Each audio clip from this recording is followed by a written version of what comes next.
दोस्तों, भगवान शिव के अवतार पीपलाद ने जब होश संभाला तब औषधियों को अपने अभिभावकों के रूप में देखा। वृक्ष फल देते थे, पक्षी दाने लाते थे और मृग हरी वस्तुएं। औषधियाँ अपने राज में सोम से मंगाकर अमृत की घूंटें पीपलाद को पिलाया करती थी। यह दृश्य देखकर पीपलाद ने वृक्ष से पूछा, देखा यह जाता है कि मनुष्य माता पिता से मनुष्य तथा वनस्पतियों से वनस्पति पैदा होते हैं, किंतु मैं आप वनस्पतियों का पुत्र होकर भी मनुष्य कैसे हो गया। इसके उत्तर में वनस्पतियों ने पीपलाद को उसके जन्म की कथा सुनाते हुए कहा कि महर्षि दधीचि तुम्हारे पिता और गभस्तनी तुम्हारी माता है। इस तरह तुम मनुष्य के ही पुत्र हो।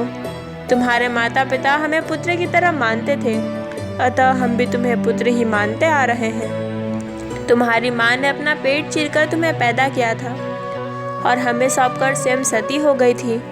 तुम्हारे माता पिता के मर जाने के बाद समूचा वन बहुत दिनों तक रोता रहा।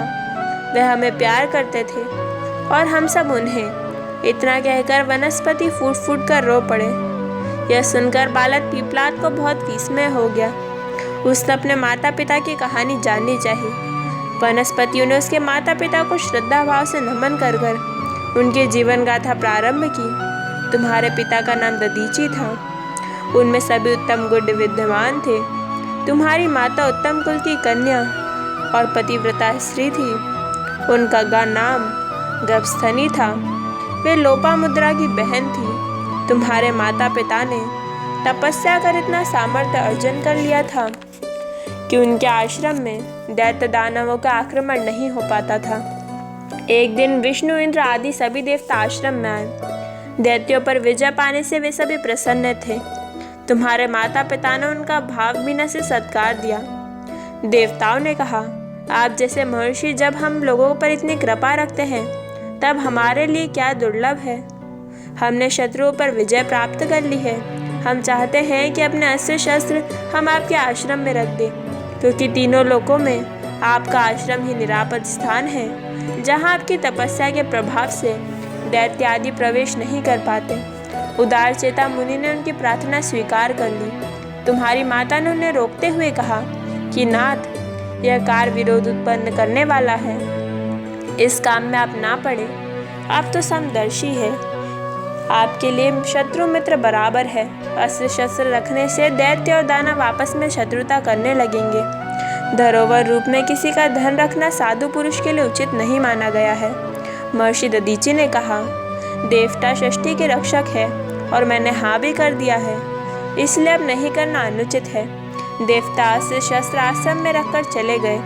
इधर दैत्य महर्षि से द्वेष करने लगे। महर्षि को चिंता हुई कि दैत्य बड़े वीर तो है, साथ ही तपस्वी भी है। अब वे आक्रमण करेंगे तब मैं शस्त्रों की रक्षा नहीं कर पाऊंगा। ऐसा विचार कर उन्होंने अस्त्र शस्त्रों की रक्षा के लिए एक उपाय किया। उन्होंने पवित्र जल को अभिमंत्रित कर उसमें सारे अस्त्र शस्त्र को नहलाया और उसको जल को स्वयं ही पी लिया। तेज निकल जाने से वे सभी अस्त्र शस्त्र शक्तिहीन हो गए, इसलिए वे धीरे धीरे नष्ट हो गए। बहुत दिनों के बाद देवता महर्षि के आश्रम में पहुँचे, क्योंकि उनके शत्रुओं ने फिर उस सिर उठाना शुरू कर दिया था। महर्षि ने उन्हें बताया कि उन अस्त्रों की सुरक्षा के लिए उनका तेज मैंने पी लिया है। वे अब मेरी हड्डियों में मिल गए हैं। आप मेरी हड्डी ही ले जाइए। मेरे शरीर का सुंदर उपयोग और ही क्या होगा। महर्षि ने योग के द्वारा शरीर का त्याग कर दिया। विश्वकर्मा ने उन हड्डियों के दिव्य अस्त्रों का निर्माण किया। वे ही देवताओं की विजय का कारण बने। इस अवसर पर माता गभस्तनी नदी तट पर गई थी। पार्वती की पूजा में लगे रहने से उन्हें आने में थोड़ी देरी हो गई थी। उस समय वे गर्भवती थी। आश्रम में आने पर उन्होंने अपने पतिदेव को नहीं देखा। अग्नि देवता ने सारी घटना उन्हें सुना दी। उन्होंने पति के कार्य की सराहना की। फिर तीनों अग्नियों की पूजा करके अपना पेट चीरकर तुम्हें हाथ से निकाल दिया। तुम्हें हम लोगों को सौंपकर पति के केश आदि के साथ वे अग्नि में प्रवेश कर गई। उस समय आश्रम का प्रत्येक प्राणी दुख से संपन्न था। यह कह रहे थे कि दधीचि और गभस्तनी जितना प्यार हमें करते थे, उतना प्यार हमारे माँ बाप ने भी नहीं किया।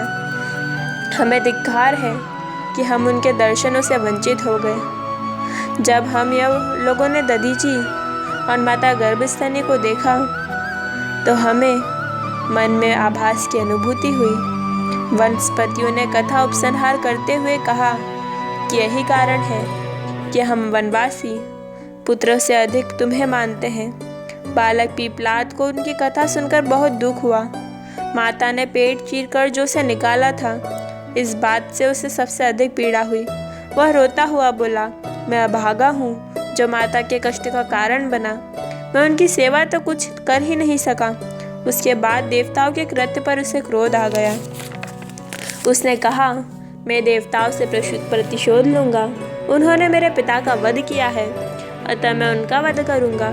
वनस्पति उन्हें समझाने गया कि प्रतिशोध ठीक नहीं होता। तुम्हारे माता पिता ने विश्व के हित के लिए आत्मदान किया है, तुम भी उनकी ही के पथ पर चलो। बच्चे के अंतःकरणों में प्रतिशोध की भावना शांत नहीं हुई। उसने भगवान शंकर की प्रार्थना की कि शत्रुओं को नाश के लिए आप मुझे शक्ति दीजिए। भगवान ने उनसे कृत्या दी। पीपलाद ने उसे आज्ञा दी कि तू मेरे शत्रु देवताओं को खा जा। देवता भाग खड़े हुए और उन्होंने भगवान शंकर की शरण ली। भगवान शंकर ने पीपलाद को समझाया कि माता पिता तुम्हारे हित के लिए प्राण दे गए थे, उनके समान दयामय कौन होगा। तुम्हारी माता भी उन्हीं के साथ पतिलोक चले गई, उनकी समता किससे होगी। तुम भी अपने माता पिता के रास्ते पर ही चलो। तुम्हारे प्रताप से देवता संकट में पड़ गए हैं, उन्हें तुम बचाओ, यही तुम्हारा कर्तव्य है। प्रतिशोध अच्छा नहीं होता। पीपलाद शांत हो गए। उन्होंने भगवान शंकर को उपदेश मान लिया। भगवान ने और देवताओं ने भी पीपलाद से वरदान मांगने को कहा। पीपलाद ने वर मांगा कि मैं अपने माता पिता को देखना चाहता हूँ। देवलोक से उनके माता पिता दिव्य विमान से उपस्थित हो गए। उन्होंने कहा, पुत्र तुम धन्य हो, तुम्हारी कीर्ति स्वर्गलोक गमन तक पहुँच चुकी है। तुमने भगवान शंकर का प्रत्यक्ष दर्शन किया है। वचन समाप्त होते ही आकाश से पीपलाद के ऊपर फूलों की वर्षा होने लगी। देवताओं ने जय जयकार किया। ये पूरी कथा ब्रह्म पुराण में मिलती है। धन्यवाद।